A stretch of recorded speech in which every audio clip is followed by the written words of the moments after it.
afternoon, everybody.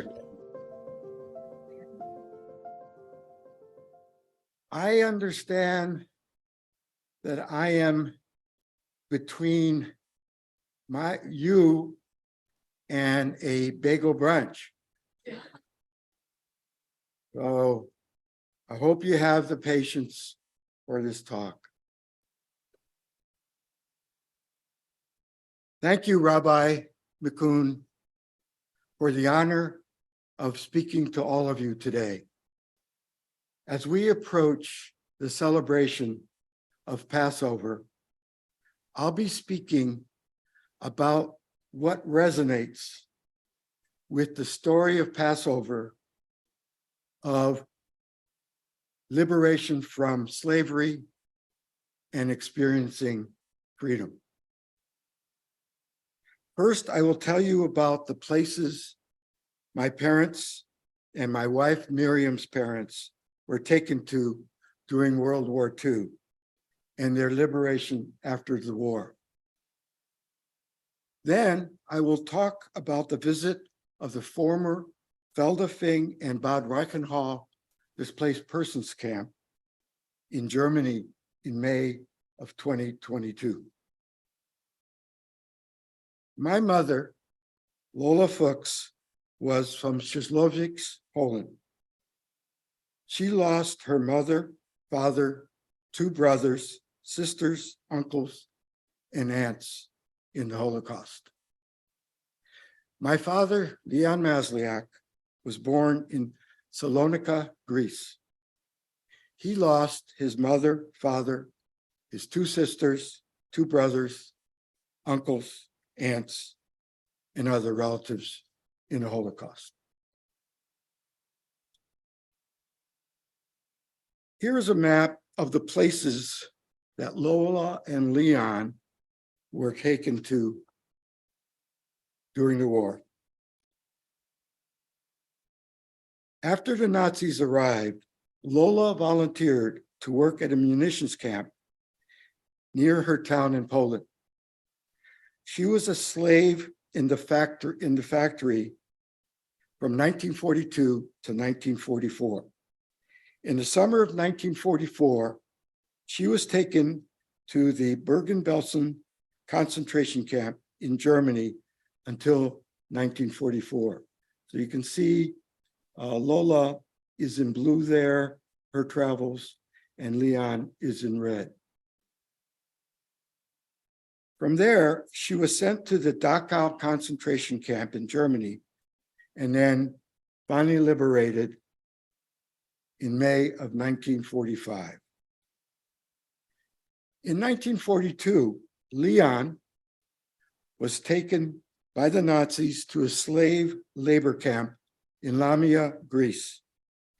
In 1943, he was transported to the Auschwitz-Birkenau concentration camp in Poland. After 3 months in Auschwitz, Leon, among 500 Greek Jews, were taken to the Warsaw Ghetto. This saved his life. When the Russians succeeded in pushing the Nazis out of parts of Poland, the prisoners were forced to go to Dachau, Germany. Leon survived a 3-day march from Warsaw, Poland to Dachau, Germany. He was finally liberated in April of 1945. After the end of the war, liberating soldiers, both Americans and Russian, took survivors to displaced persons camps because they were stateless refugees. They had nowhere to go, and they couldn't go back to their countries of origin because there was nothing there for them, and they may not be welcome home. Lola and Leon both were taken to the Feldafing displaced persons camp in Germany after they were liberated. The displaced persons camp in Feldafing was originally a summer camp for Hitler Youth. It was urgently opened on May 1st, 1945, And by 1946, 4,000 Jews lived there. Here's where Feldafing is located. It is about 23 miles southwest of Munich, next to Lake Starnberger. It's called the Bavaria area of Germany. Here's an actual photo of the Feldafing DP camp. And later you'll notice the barracks when we visited look exactly like this. And this was probably taken around between 1946 and 1950. Well, didn't take long. My father met my mother, and they soon married. There's Lola in her newlywed dress. The stories are told that many of the brides wore parachutes, and they were shared among the multiple brides in the DP camps. Here's a picture of Leon and Lola with friends celebrating. What is amazing to me, and many of the people that are second and third or family members of Holocaust survivors, is how healthy the people looked after they were liberated from the camps. Well, guess what? Didn't take long either. I was born in Feldafing in May 14th, 1946. There's a picture of my mother Lola and a nurse when I'm 6 months old. And what? Oh yeah, Miriam says that I look exactly the same. I'll have to think about that for a minute. And here again, Leon, my father, and Lola, and myself. I like those suspenders. I can't find them anymore. And here I am with some kids in Feldafing. I was going to make a joke. I'll go ahead and do it anyway. It looks like they're surprised to see that I have my eyes closed. The accordion is upside down, and I'm playing it with my left hand. I'd be surprised too. Miriam's mother, Kobyla Listener, was from Lask, Poland, near the city of Lodz. She lost her grandparents, mother, father, two sisters, one brother in the Holocaust. One sister survived with her. Miriam's father, David Gimpel, was from Strzelska Nowe, Poland. In the Holocaust, he lost his grandparents, mother and father, one brother, one sister, and a married sister with her son. His older brother and one sister survived with him. Again, the map shows their travels. Toba in blue and David in red. Toba and her sister were taken from Lodz, Poland to the Lodz ghetto after the Nazis arrived. Later, they were transported in cable cars to Auschwitz-Birkenau concentration camp. After liberation, Toba went to the Bad Reichenhall displaced persons camp. David, read there, was taken into the Red Army in 1941 until 1946. During World War II, Jews were a very important part of the Red Army battling Nazis. He went to the Bad Reichenhall displaced persons camp, met Toba, and they were married there in 1948. My wife, Miriam, is here today. Thank you for being here.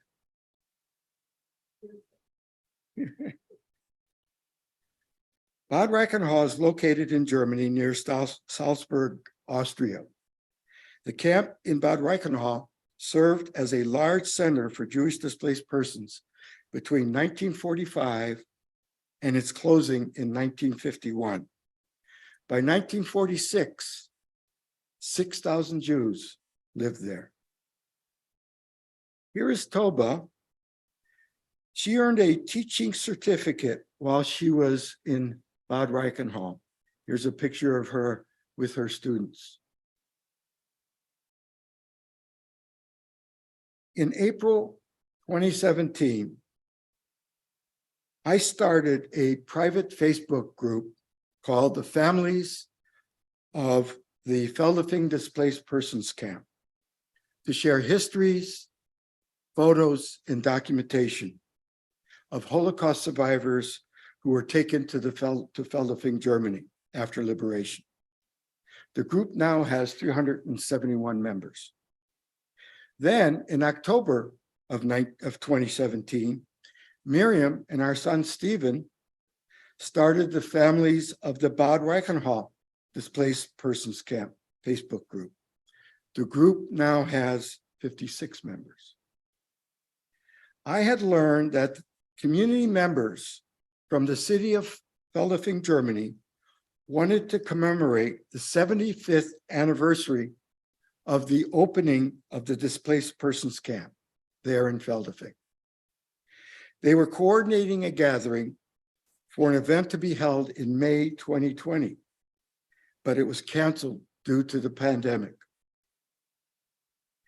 With the help of a friend, Bernard Dickcheck, we planned a gathering in Feldafing and Bad Reichenhall for November the next year in 2021. Unfortunately, this was postponed because of COVID-19 was surging in Germany.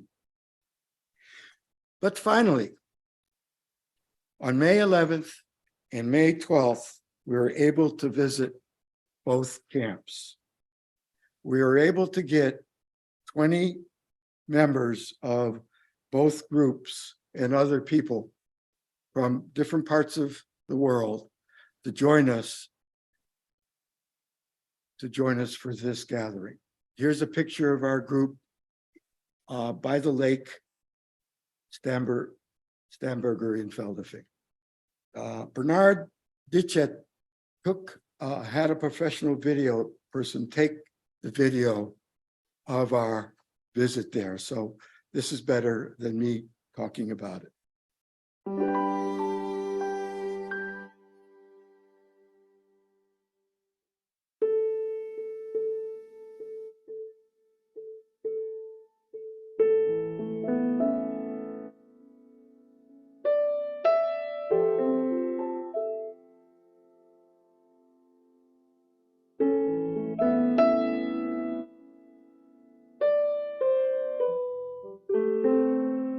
Out of the ashes, in the DP camps, our parents experienced the first day following the liberation. They first realized the loss, painful loneliness, despair, and sorrow.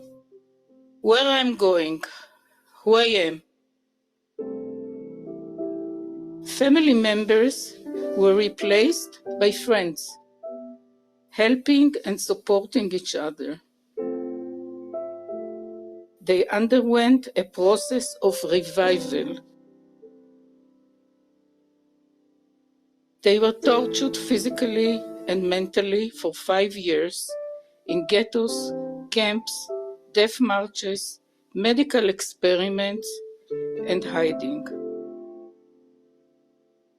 The Nazis did not succeed to destroy our parents' wish to live. We are the proof. Yeah, wonderful. Wait, don't go yet. Stay for a minute. Yes, stay. We are brothers. Yes. Yes. Beautiful. Wait, one more. One more. Maybe they exchange.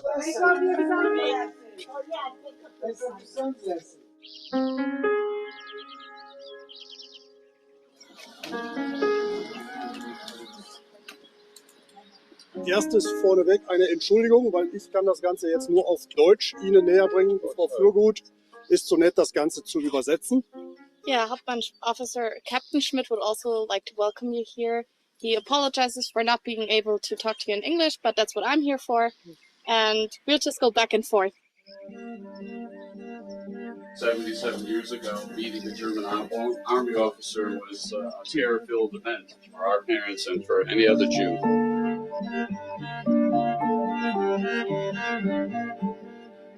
You're here today on a trip back to your very own roots, and it all started in the 1930s when on this very ground, which is an information technology school of the German military today, we had the former NS Reichsschule, established in the 1930s. One of the most important things that we will explore today are the so-called barracks that were built and were later used after 1945 to host the first DPs here. So now we have a group of 3,600 people that the Allies met and liberated. In those first moments after the liberation, people were just really walking through the streets in the quest of finding something to eat, and when it was possible, they were provided with food. But of course, officials started to really think about what are we going to do with those 3,600 people, and what came to mind are those grounds here.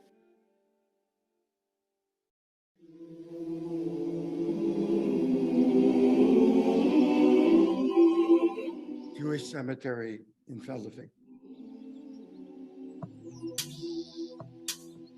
Everyone I talked to, without exception, mentioned how at one point in their life it hit them that they never got to meet their grandparents. And I personally have a very strong and loving connection to my own grandparents.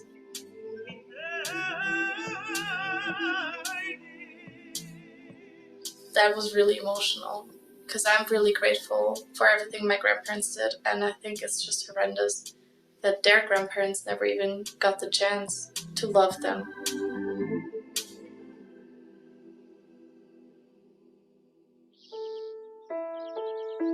This is a picture of my mother in front of obviously one of these barracks buildings. Now that I see the barracks, I recognize it. Oh my gosh. This is That's my your mother. building. Okay. My mother. Well, it's now your building. The second from the right. Okay. Where are you? This is before she met my father. Ah, okay. So Herman, you're gonna look at the camera. Okay. Look to picture to me. Yeah. Another thing One more, please. that I found was really More. moving is how everyone basically said that they're so glad to be at a place where they knew that their parents were finally free, in the sense of not being persecuted anymore, not having to worry about being punished, being killed. To know that they are walking the grounds on which their parents walked, to know that this must have been a place of rebirth in the most literal sense.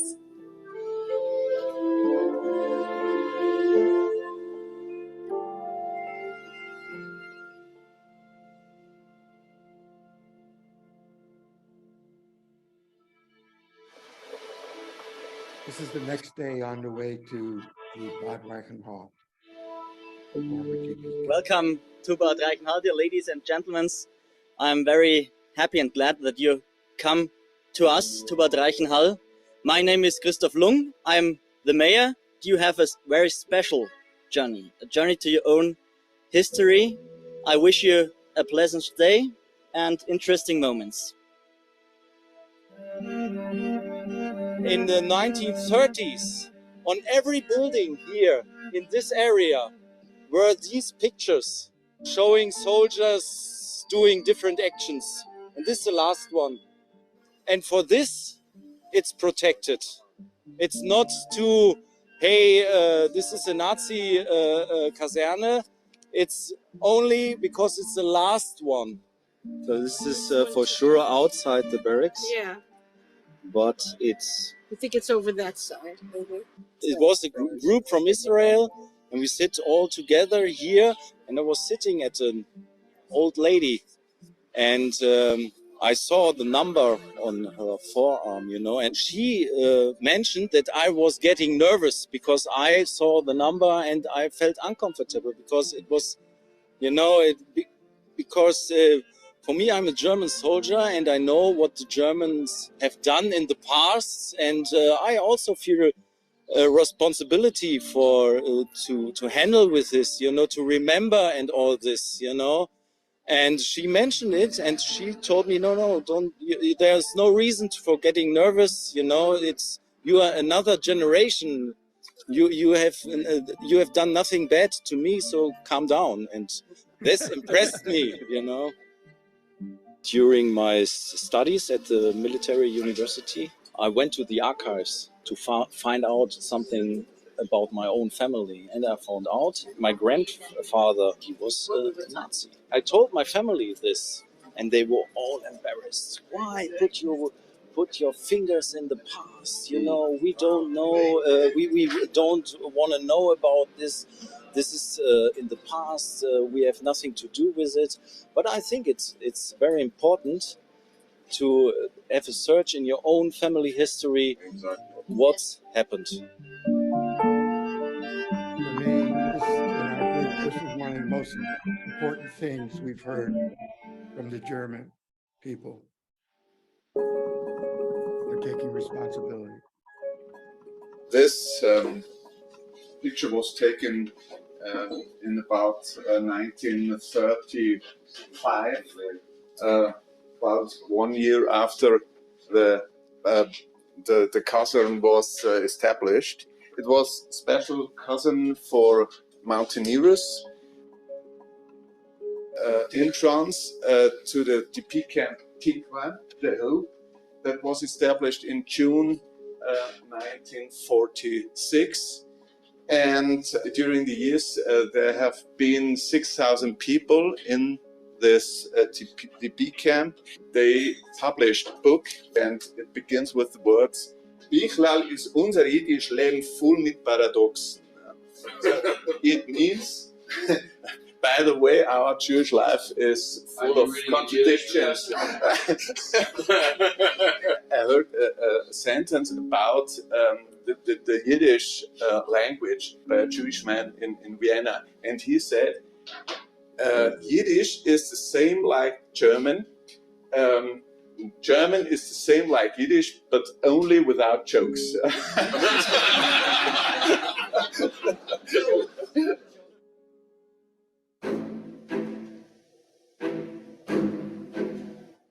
We went up to Hitler's Eagle's Nest, which is near Reichenhall.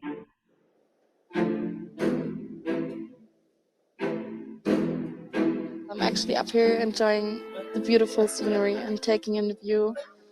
It always creeps up on me, you know, what this place was intended for, what it was built for. And it kind of takes away a little bit of the beauty.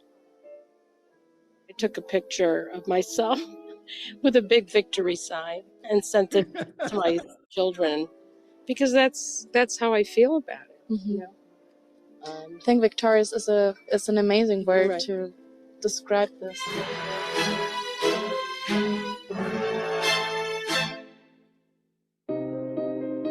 I'd like to tell us our parents, our families that came through here, lived here, they survived.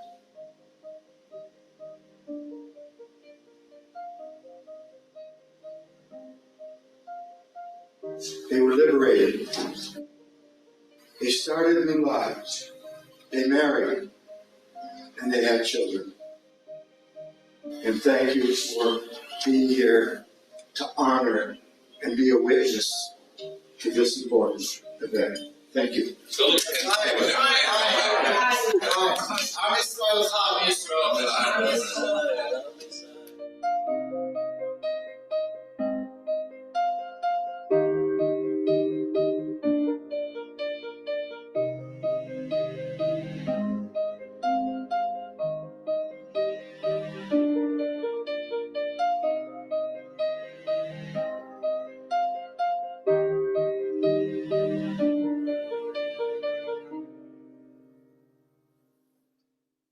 Thank you for watching this.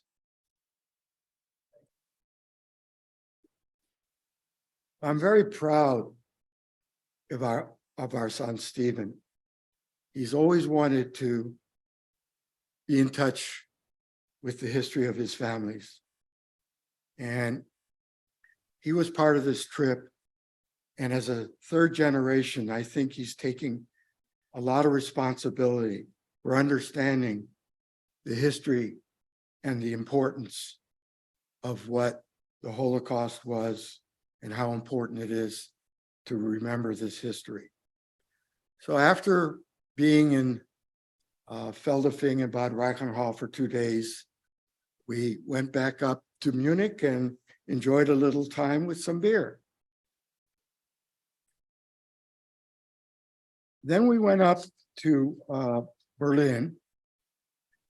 In Berlin, I was asked by an organization called Arlesen Archives. They have a comprehensive archive on the victims and survivors of Nazi persecution during World War II. And they interviewed myself and Stephen. And this, to me, represents the reflections of the experience that we had in the DP camps and being with the other people that we consider brothers and sisters.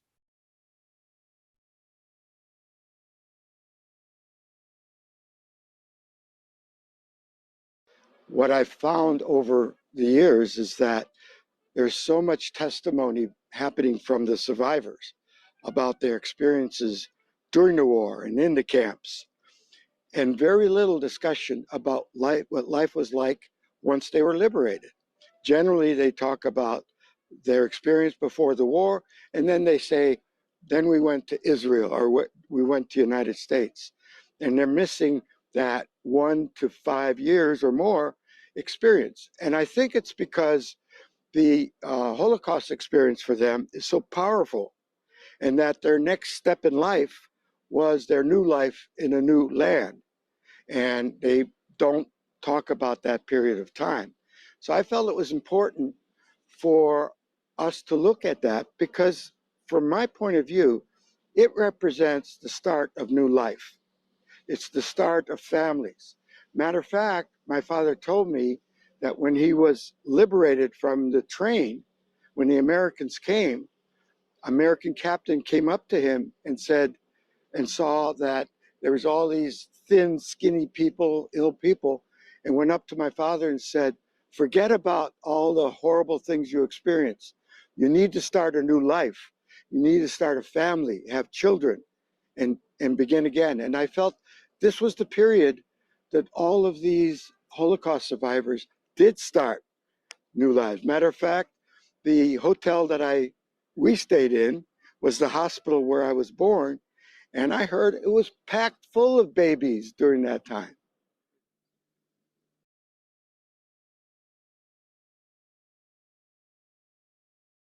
I would say it was touching, just in terms of being able to see the history firsthand and experience that, and be with the people who were born there, and to see them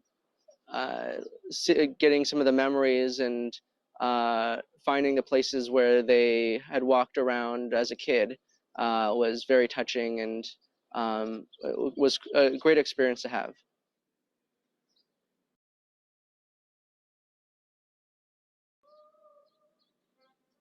My most impactful experience during the visit was in Bad Reichenhall, where our team interviewed the colonel at the facility. You saw this. And he was nice enough to set up our visit and our tour.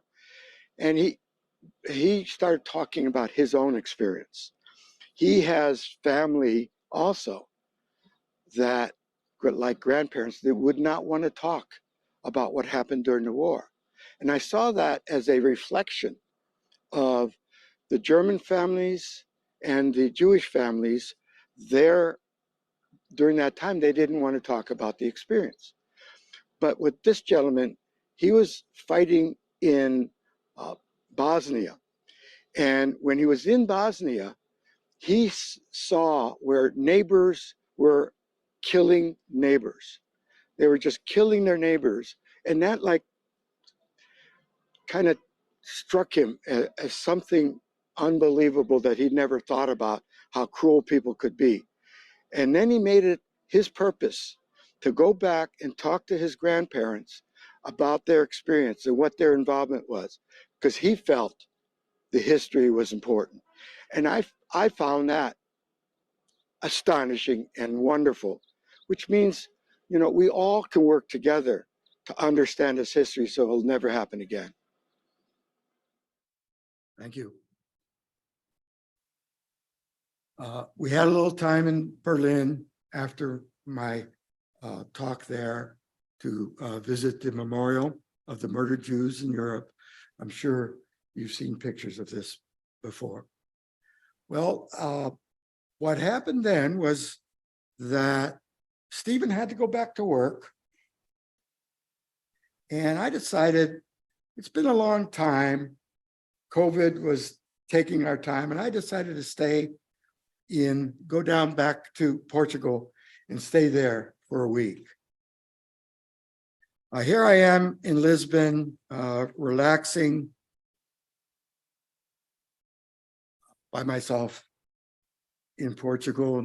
And I went north up to Porto, where I had an opportunity to taste some of the port wine there. Well, thank you very much. How long did we stay? The trip actually was 2 days of visiting the camps, Veldafing on the first day and then Bad Reichenhall the next day. Then people went their own ways. Some went to Israel, some stayed in Germany, some went to other places. Stephen and I flew in to Europe, into Portugal, Lisbon, Portugal, then went to Munich, and then we went up north to Berlin, came back down, and went back to Portugal.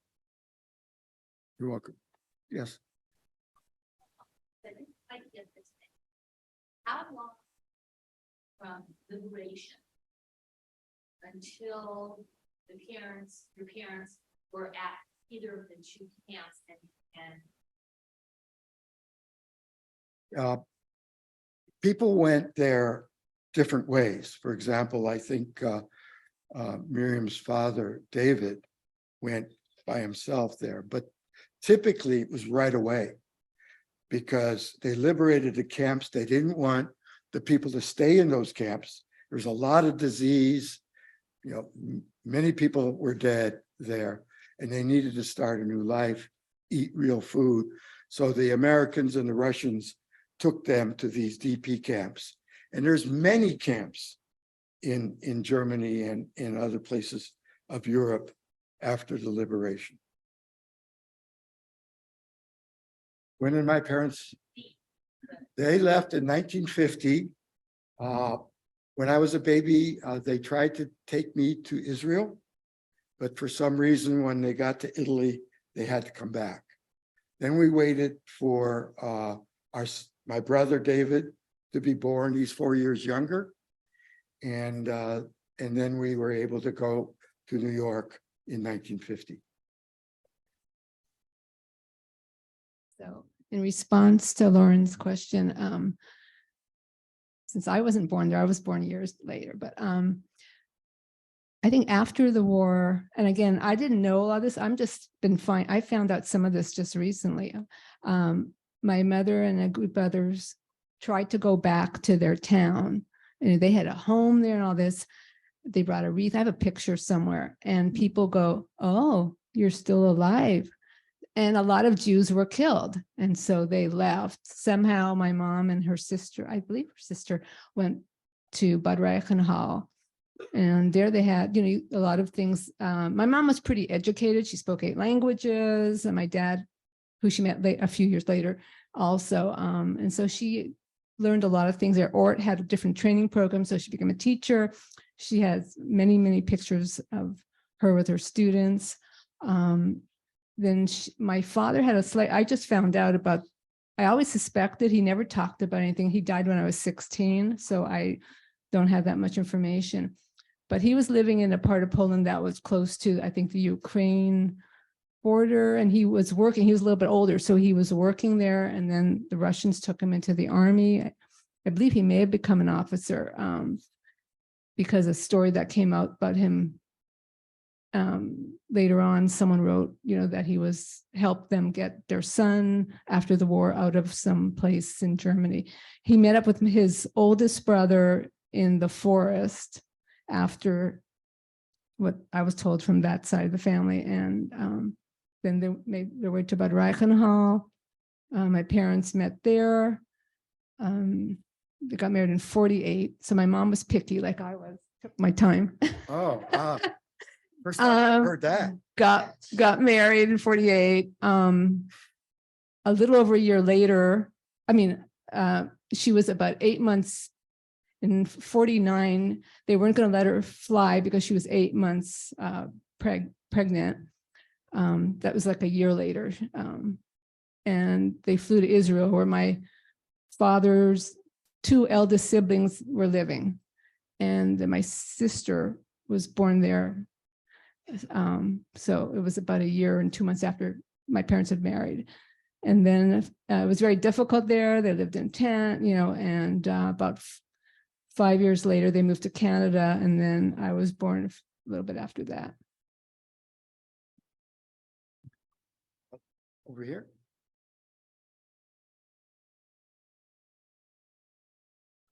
How were you transported, if you will, from the concentration camps to the displacement camps? Did you all walk?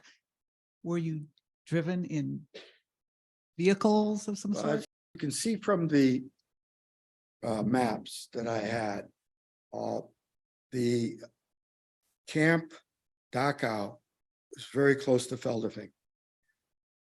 So my guess is they were transported through trucks to the DP camp. They never talked about that, but that's my guess. Thank you. Yes, back here.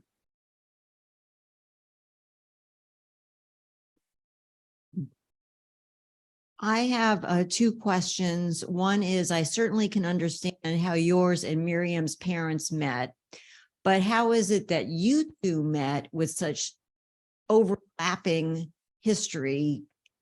And we have this mental. Well, as maybe you can imagine, second generation children of people that had parents and other family members that survived the Holocaust was very traumatic. It's not normal. And I learned that I wasn't normal in the sense of trying to identify who I am. And that's why this story is important, of Passover, learning about freedom, learning who we are. So I joined an organization called the Second Generation Group that was in San Francisco, run by a friend of Miriam's. And I met Miriam there. And I asked my friend if it was okay that I took Miriam out. I think he was a little jealous, but he said, okay, too bad for him. Yes, thank you for that question. yeah, thank you. I had another question, but I wanted to make 2 quick statements. One is that I think Stephen looks like your dad. Do you guys think so? Yeah. And then also my daughter last year went to visit a concentration camp. She's the only member of our family that has. She went to Dachau and she was on a trip, and I had her on this tracking thing. She knows that I do, and I get to see where she is. And I noticed that day that she went to Dachau, she was in her hotel room she never went out that day. She goes, Mom, I couldn't do anything for a day after I went. I just couldn't. Wow. And then my last question is, who sponsored or funded the displacement camps? Was it us and the Russians? Who fed everyone? Who paid for it? Well, the Americans did, and the Jewish people in the United States, the Joint Committee was organized to help Jews in Europe. It was pretty bad at first when General Eisenhower arrived in Feldafing. He noticed how bad it was, and he ordered, I think it was Mr. Smith, to get more food, make their lives. I mean, they've suffered enough, make their lives better. So the Jewish Joint Committee had a lot to do with both helping the refugees in the camps as well as trying to get them into Israel as well as other countries away from the DP camp. Are there any questions on the website? Yes, go ahead.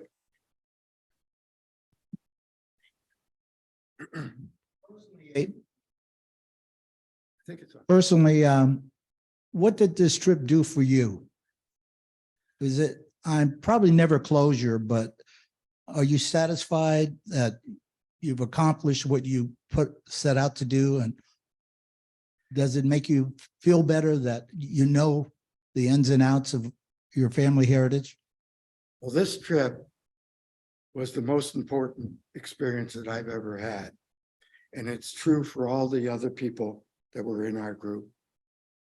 It represented a sense of closure for me to come back to where I was born, and it's the only history I know. Never met my grandparents, uncles, or aunts, just my mother and father. And it also gave me the understanding of the courage and hope and the strength of my parents and all the other parents that decided after the Holocaust to start new lives and begin again. So thank you for that question. We have one more question. Actually, I just want to thank you. I'm third generation from Poland, so I wasn't affected as much as you guys were. But my husband and I were in Poland in '74, and they made us go. They wouldn't let us go to the parade that was there because we were invited for that. It's a long story, but anyway, we had to go through Treblinka. And as Janice knows, I was not going to come today because it really affected me. I just can't, even though I was not personally there, but it just felt like when we went through that whole thing. And I appreciate what you've done today. Thank you very much. Thank you. Thank you. I just want to, before I finish, that's why I think this story is important. It's not a story of hatred, slavery. It's a story of new beginnings, a new start, freedom, and hope. Thank you.